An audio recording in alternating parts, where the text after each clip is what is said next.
Ulangan 18 ayat 18.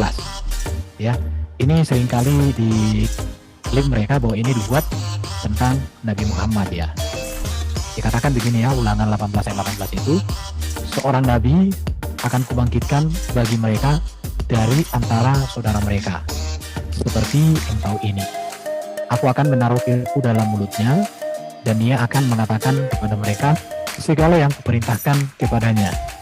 Jadi mereka klaim bahwa seorang nabi akan kubangkitkan bagi mereka di sini. Mereka klaim ini kepada baginda nabi mereka, yaitu Nabi Muhammad lah yang memenuhi nubuat ini kepada Musa. Jadi dari sini kita harus berpikir ya, siapakah nabi yang dijanjikan oleh Musa kepada orang Israel di dalam teks ini? Siapa? Siapakah dia? Apakah itu Yesus? Apakah itu Muhammad?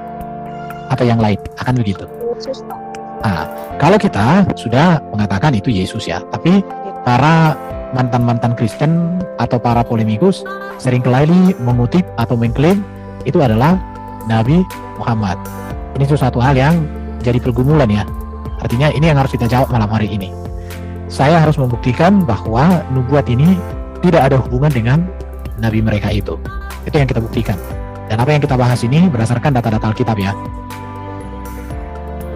Oke, untuk mengetahui siapa yang dijanjikan di dalam teks tadi, maka harus mengerti isi janji tersebut secara detail. Jadi malam hari ini kita akan lihat secara detail kalimat demi kalimat apa yang dijanjikan di dalam teks tadi. Harus melihat secara teliti kata demi kata dalam kalimat. Ini dulu kita masuk ya. Jadi mari kita lihat kata demi kata. Dikatakan Ulangan 18 itu, lalu berkatalah Tuhan kepadaku. Apa yang dikatakan mereka itu baik. Oke ya. Apa yang dikatakan? Lalu berkatalah Tuhan kepadaku, apa yang dikatakan mereka itu baik. Nah, hanya di sini kita masuk ke sebelum ayat 18 kan ayat 17 dulu toh. Karena nggak mungkin kita sebenarnya kalau mau dibahas ini harus dibahas secara utuh ya. Tapi malam hari ini saya hanya mengambil fokus kepada ayat yang hendak kita bahas. Ulangan 18 ayat 17. Saya bacakan ya untuk kita semua. Dikatakan kan begini sih, Ulangan 18 ayat 17 itu. Lalu berkatalah Tuhan kepada Musa, apa yang dikatakan mereka itu baik. Dikatakan begitu ya. Sehingga dikatakan ayat 18, seorang nabi akan kubangkitkan. Di sini siapakah yang dikatakan mereka di sini? Jadi waktu itu bangsa Israel meminta adanya apa di sini? Di sini kata mereka di sini adalah umat Israel. Berarti lalu berkatalah Tuhan kepadaku, apa yang dikatakan mereka apa dikatakan oleh bangsa Israel kepada Musa itu baik. Jadi di sini umat Israel menolak mendengar suara Tuhan secara langsung. Kalau kita baca nanti kan Tuhan berbicara langsung. Dan juga menolak untuk melihat Tuhan yang datang dalam api karena alasan takut mati. Jadi Tuhan waktu itu datang dalam api dan bangsa Israel ketakutan, maka mereka minta supaya jangan Tuhan sendiri yang secara langsung, karena mereka tidak sanggup untuk itu. Dan alasan mereka takut mereka mati, karena memang kekudusan Tuhan itu nyata sekali ya. Mereka mau Tuhan berbicara melalui Musa atau orang yang diutus Tuhan. Jadi karena Israel menolak untuk melihat Allah, maka Allah menjanjikan akan datang seorang nabi atau utusan Tuhan kepada Israel. Jadi janji ini sebenarnya diberikan kepada Bani Israel, bukan kepada Bani Arab. Karena Arab itu belum ada pada zaman Musa. Karena Musa itu kan hidup sekitar 1500 tahun ya. Ini 1500 tahun Musa. Bangsa Arab dalam catatan Alkitab itu ada di abad 9 sebelum Masehi. Itu catatan Alkitab. Yaitu pada zaman Salomo ada bangsa Arab memberikan upeti. Sedangkan Islam baru ada abad 6 Masehi. Abad 7. Nah, jadi tentu ini berbicara kepada bangsa Israel, bukan kepada bangsa Arab. Arab baru ada abad 9 sebelum Masehi. Berarti jaraknya sekitar 6 abad. Nah, itu dari situ. Apa dikatakan di dalam ayat 18 ini? Seorang nabi akan kubangkitkan bagi mereka. Kita lihat ya. Mari. Oke, kita lanjut. Mari kita simak janji Allah kepada Bani Israel. Dikatakan di sini di dalam materi ini, di dalam ayat ini, nabi itu berasal dari saudara mereka. Ya, perhatikan di sini ya, dari antara saudara mereka. Mereka di sini tadi siapa? Bani Israel, bukan Bani Arab. Bangsa Israel itu ada 12 suku. Jadi saudara dalam konteks ini menunjuk kepada saudara-saudara. Bisa dibandingkan di sini. Jadi saudara-saudara, 12 suku Israel. Pertanyaannya, apakah Ismail yang mereka klaim itu sebagai suku Israel? Apakah itu bagian dari Bani Israel? Nah, ini harus kita jawab ya. Harus kita jawab. Apa harus kita buktikan nanti ini? Kita melihat bahwa Abraham itu kan punya satu istri, Abraham ya. Istrinya satu, yaitu Sarai. Tapi Sarai ini kemudian memberikan budaknya menjadi kepada Abraham untuk melahirkan keturunan, namanya Hagar. Hagar ini orang Mesir. Ini orang Mesir. Kemudian Sarai ini melahirkan satu anak namanya Ishak. Ini melahirkan satu anak namanya Ismail. Ishak melahirkan Yakob, ya, Esau dan Yakob. Ismail melahirkan banyak, ada 12 keturunan. Israel yang disebut itu adalah Yakob. Yakob ini punya anak 12. Nah, ini harus kita tahu. Jadi dari data ini, ketika disebut saudara mereka, ini mengacu kepada ini 12 suku Israel, keturunan Yakob, bukan mengacu kepada turunan Ismail. Kenapa? Karena kita Hagar diusir oleh Sarah dan Abraham, mereka ini pergi ke Mesir, bukan pergi ke tanah Arab, bukan ke Arab, bukan. Nah, ini harus diketahui. Jadi ketika dikatakan di dalam Ulangan 18 ayat 18, dari antara saudara mereka itu menuju kepada 12 suku Israel. Nah, ini yang harus diperhatikan betul-betul di sini. Oke, kita lanjut ya, kita lanjut. Jadi jika mau menarik kepada Yakub, maka saudara Yakub yang dimaksud tentu Esau. Jadi kalau saudara di sini dikaitkan dengan Yakub, maka ini harusnya Esau, bukan Ismail. Karena saudara yang sangat dekat dengan Yakub itu ya Esau. Tetapi yang dimaksud di sini tentu 12 suku Israel di situ. Jadi klaim yang mereka katakan itu jelas-jelas itu udah gugur ya. Ada yang mengatakan bahwa yang maksud dengan saudara adalah Ismail, maka perlu mempertimbangkan data berikut. Oke, mari simak isi janji Allah kepada Israel ini. Dikatakan begini ya. Coba kita lihat ini. Dikatakan, seorang nabi akan kubangkitkan bagi mereka. Nabi dibangkitkan bagi mereka, yaitu umat Israel. Jadi bagi mereka di sini umat Israel. Ya, jadi untuk Bani Israel dibangkitkan nabi itu, bukan untuk Arab. Jadi kalau diklaim mereka di sini ini sudah salah. Karena kata mereka di sini menunjuk kepada Bani Israel. Jika ini dikaitkan dengan Nabi Muhammad sebagaimana diklaim oleh Ahmad Kainama dan kawan-kawannya, maka data ini membuktikan bahwa sampai hari ini Nabi Muhammad tidak pernah memberitakan ajaran kepada Bani Israel. Setahu saya, baginda Muhammad tidak pernah memberitakan ajaran kepada Bani Israel. Bahkan kitab yang diklaim itu berasal dari Allah, yaitu Quran, yang diberikan kepada Nabi Muhammad, ini pun tidak ditulis dalam bahasa Ibrani, sebagaimana Musa menulis kitabnya dalam bahasa Ibrani. Jadi sebenarnya dari sini kita lihat kata mereka di sini sudah tidak ada kaitan, karena baginda Muhammad mereka itu datang di tanah Arab, di tanah Israel, dan bukan bangsa Israel di situ ya, tapi bangsa Arab. Kita lihat di sini. Mari kita simak janji Allah di sini dari antara saudara mereka. Sebelum ke situ kita berbicara dulu tentang seorang nabi. Apa itu nabi? Ini dulu kita bahas ya, sebelum masuk ke kalimat berikut. Nabi itu sebenarnya adalah wakil Allah untuk menyampaikan kehendak Allah kepada manusia. Perhatikan, jadi nabi itu wakilnya Allah. Jadi Allah di surga, nabinya diutus ke dunia. Ini nabi untuk kepentingan manusia, umat manusia. Itu baru. Jadi kalau kita mau melihat nabi itu wakilnya Allah. Jadi melalui nabi inilah Allah menyampaikan kehendaknya untuk disampaikan kepada manusia. Hal seperti ini berbeda dengan baginda Muhammad.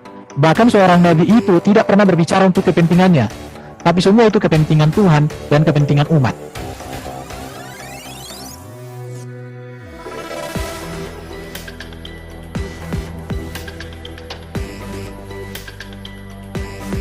Oke. Jadi, jika ada yang mengatakan bahwa yang dimaksud di sini saudara adalah Ismail, kalau dimaksud di sini Ismail, maka harus dipertimbangkan data Alkitab berikut. Yang pertama, di dalam Alkitab, Ismail dan keturunannya itu selalu memiliki makna negatif dalam hubungannya dengan Israel. Coba saya baca di dalam Mazmur 120 ya. Mazmur 120 itu hal negatif. Coba saya baca dulu sebentar. Dikatakan begini ya, karena kita mau belajar malam hari ini. Dan kesesakanku, aku berseru kepada Tuhan, dan Ia menjawab aku.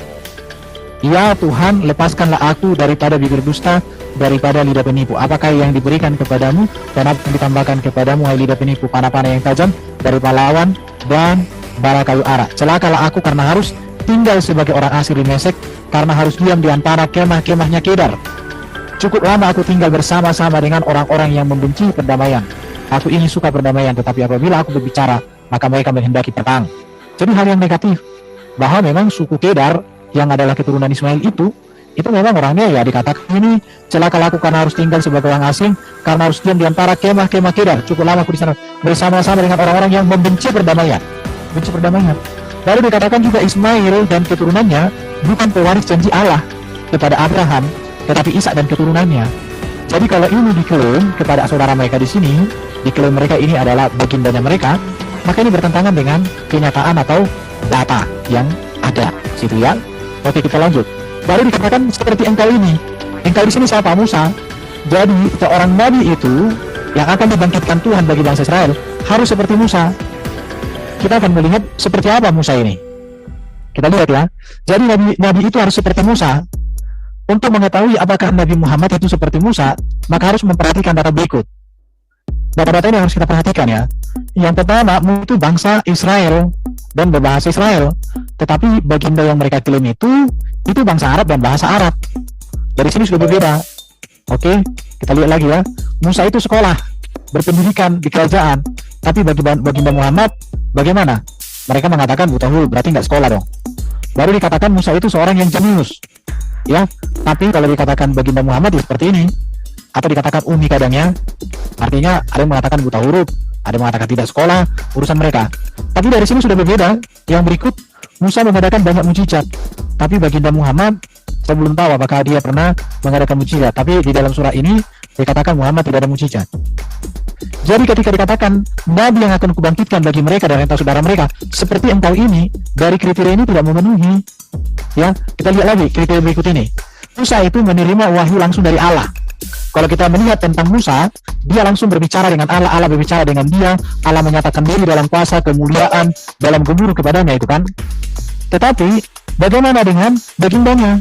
Kita lihat kalau baginda Muhammad itu menerima wahyu itu semua melalui malaikat Jibril. Setahu saya tidak pernah langsung di situ ya, tidak pernah langsung ya. Baru kalau kita melihat dia bahwa Musa melihat langsung kemuliaan Tuhan, sedangkan baginda Muhammad dikatakan tidak pernah melihat kemuliaan Tuhan. Bahkan kalau ku dengar-dengar itu ya, kayak apa gitu di leher ada sesuatu yang agak membuat sempit gitulah kira-kira. Jadi sangat berbeda sebenarnya dari cara menerima wahyu yang berbeda. Musa ketika menerima wahyu itu diketahui oleh banyak orang, tapi baginda Muhammad itu ketika menerima wahyu dia sendiri yang tahu dengan Jibril. Gak ada yang bisa konfirmasi itu. Baru kalau kita melihat lagi ibadah yang dibawa oleh Musa, tidak ada acara seperti ini ya, lempar apa itu lempar. Gak ada itu di ibadahnya Musa. Di tabernakel nggak ada. Di tabernakel itu cukup hanya tabernakel. Ada di situ namanya mesbah korban bakaran, bejana pembasuhan, kaki dian emas, meja roti sajian, mesbah dupa emas, dan tabut perjanjian. Itu saja, nggak ada di situ lempar-lempar. Ibadah yang dibawa oleh baginda mereka itu ada ritual seperti itu, dan itu dekat dengan ini. Jadi sebenarnya sangat berbeda, sangat berbeda. Jadi kalau mereka klaim bahwa seorang nabi akan membangkitkan bagi mereka dan saudara, diklaim mereka ini dibuatan kepada bagindanya, menurut saya jauh panggang dari api, jauh banget. Dari yang berikut ya, peraturan ibadah Musa yang diberikan, ada kurban-kurban pengampunan dosa pada hari perayaan. Sedikitnya ada 5 kurban itu ya, ada 5 kurban di sini. Tetapi di dalam ajaran yang diklaim mereka sebagai membuatkan di sini itu, peraturan ibadah itu tidak ada kurban. Memang ada kurban, tapi maknanya berbeda, makna penyembelihannya berbeda, apa tujuannya juga nggak tahu saya. Karena beberapa kali kutanya sama saudara-saudara itu dalam dunia dialog, diskusi, mereka katakan ya potong kambing, potong sapi, ya sudah dibagi ke tetangga gitu aja, hanya mengingat peristiwa Ibrahim dengan Ismail. Tapi minggu lalu sudah kita bahas bahwa bukan Ismail kan, masih ingat itu materi kita. Jadi dari peraturan ibadahnya berbeda, semuanya berbeda. Jadi kalau dikatakan bahwa ulangan 18 ayat 18 ini adalah klaim nubuatan kepada baginda nabinya, itu sangat-sangat tidak cocok, sangat-sangat tidak tepat di situ ya. Kita lihat lagi, ada sebenarnya sangat banyak ya kalau mau dipelajari di sini. Contoh ya, Musa itu menyembah Allah Bapa di surga, YHWH. Baginda Muhammad tidak. Nanti kita lihat lagi di materi-materi berikut ya. Baru dikatakan, aku akan menaruh firmanku dalam mulutnya. Kita lihat di sini. Mari simak apa janjinya di sini. Menaruh firman dalam mulut. Perkataannya di sini. Apakah baginda mereka itu firman itu ditaruh oleh Allah sendiri dalam mulutnya? Setahu saya tidak, semuanya didikte oleh Jibril. Ya, data memberikan bukti bahwa nabi mereka itu menerima wahyu melalui Jibril, bukan langsung ditaruh di dalam mulutnya. Di situ. Oke, jadi dari situ sudah gugur. Yang berikut dikatakan, ia akan mengatakan kepada mereka segala yang kuperintahkan kepadanya. Mari kita simak juga di sini bahwa ia mengatakan kepada mereka. Mereka di sini tadi sudah kita lihat ya. Siapa mereka di sini? 12 suku Israel itu. 12 suku Israel. Segala yang kuperintahkan kepadamu. Maka dari sini kita pertanyaannya begini. Data memberi bukti bahwa nabi mereka itu tidak pernah memberitakan kabar atau firman kepada orang Israel. Tidak pernah. Orang yang percaya ada ajaran daripada baginda Muhammad itu cenderung tidak akur dengan Israel sejak dahulu, bahkan sampai sekarang. Sekarang mungkin mulai ada perjalanan kerjasama. Jadi dari sini kita melihat bahwa sudah benar-benar tidak ada kaitan bahwa nubuat ini kepada baginda nabi mereka. Jadi dari sini kita melihat bahwa seorang nabi akan kubangkitkan bagi mereka dan para saudara mereka seperti contoh ini, dan aku akan menaruh firman dalam mulut dan akan mengatakan kepadamu segala perintahkan kepadanya. Maka saya katakan bahwa setelah kita membaca dengan teliti, maka nubuat ini tidak tepat jika diklaim sebagai nubuatan tentang Muhammad. Jadi mereka itu hanya tahu ngeklaim aja. Ya, mari kita lihat kriteria Ulangan 18 ayat 18. Ini mustahil dilakukan semua orang. Yang sangat tepat dengan kriteria tersebut hanya Yesus. Perhatikan. Jadi yang bisa menggenapi nubuatan ini hanya Yesus. Mengapa? Yang pertama kita lihat garis tekan. Ini perlu ya. Musa lahir dari garis suku Lewi dan Yesus lahir dari suku Yehuda. Suku Lewi dan suku Yehuda merupakan suku Israel. Dan ini saling bersaudara. Nah, jadi tepat ya. Sekarang kita melihat di masa kecil. Perbandingannya, Musa akan dibunuh oleh bangsa Mesir. Yesus pun akan dibunuh oleh Herodes. Sama, memiliki kemiripan. Panggilan. Musa dipanggil keluar dari Mesir. Yesus juga dipanggil keluar dari Mesir. Yaitu saat setelah Herodes mati. Jadi sangat cocok bahwa ini kepada Yesus kepemimpinan. Perhatikan ya. Musa memimpin bangsa Israel keluar dari Mesir. Di sini ada kata keluar dari Mesir. Menuju tanah perjanjian. Yesus memimpin umat manusia dari dunia menuju surga. Maka disebut surga itu adalah Yerusalem baru, tanah perjanjian yang baru. Oke, pengajaran, perhatikan di sini.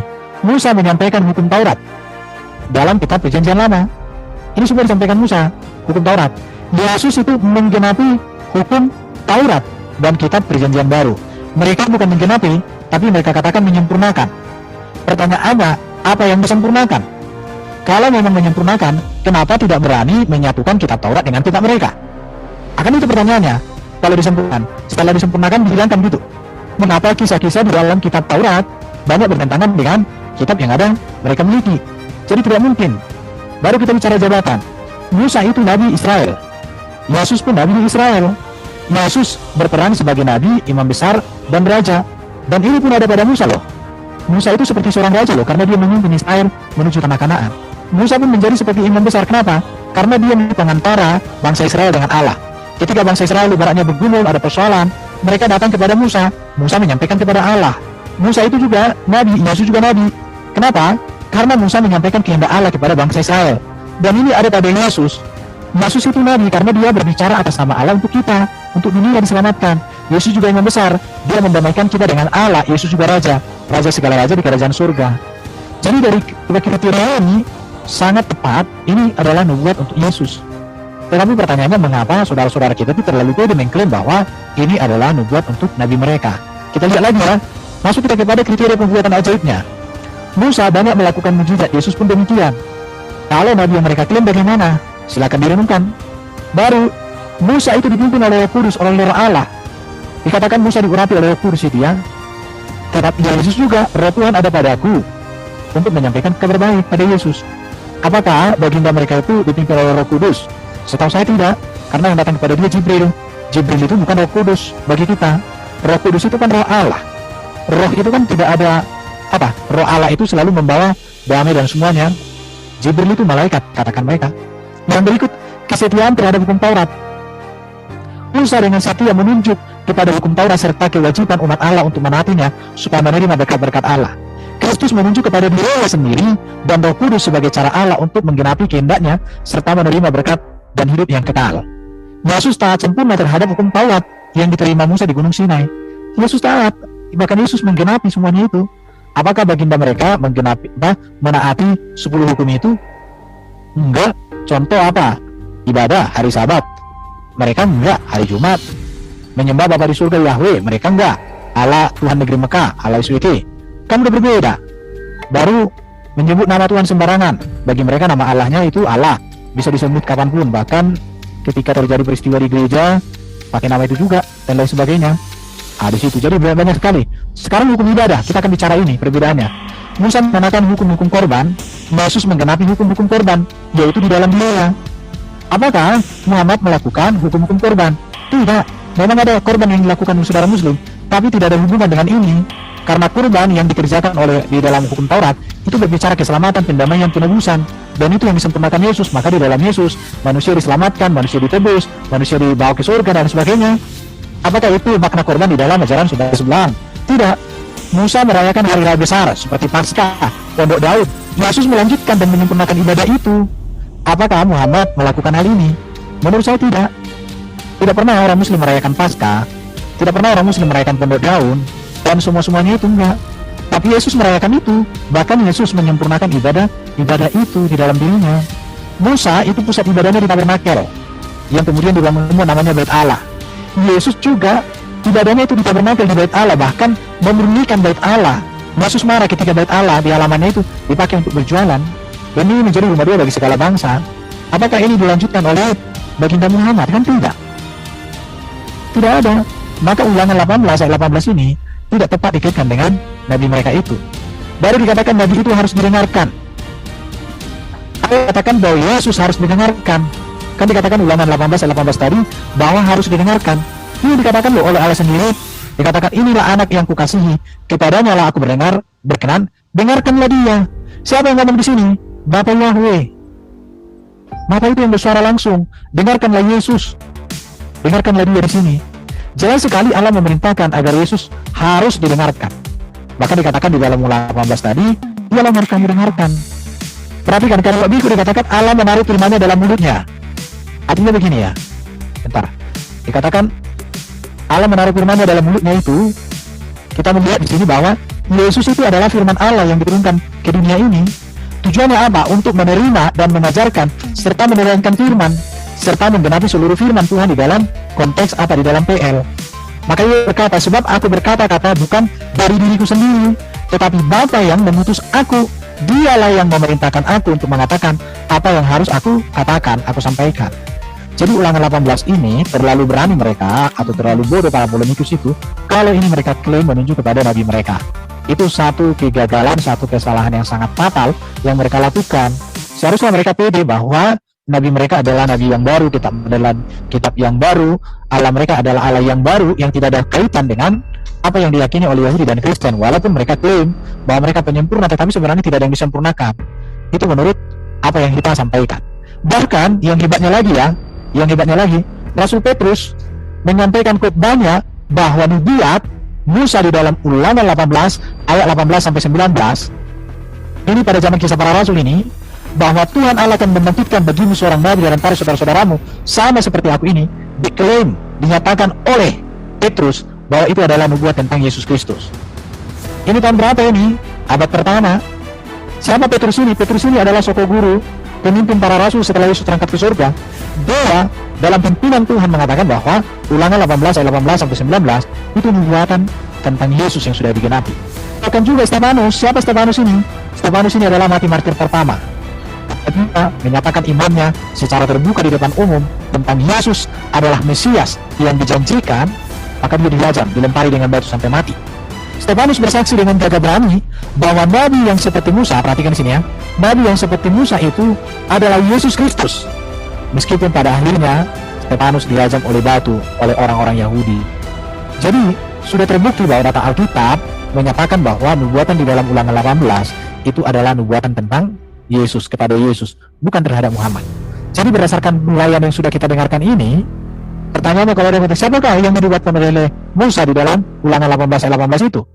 Jawabannya, jika pembaca itu bersikap jujur, para polemikus mampu bersikap jujur, mereka masih berpikir normal, mereka tidak akan sungkan mengakui bahwa ajaran Kristen yang menyatakan bahwa itu adalah Yesus tepat. Jadi Yesuslah sang Mesias yang dinubuatkan, Yesuslah sang Nabi, Yesuslah sang Imam Besar Agung yang dijanjikan oleh Allah kepada Musa, dan itu sudah dinyatakan digenapi oleh Yesus. Oke, sampai di sini dulu untuk sesi ini. Kita masuk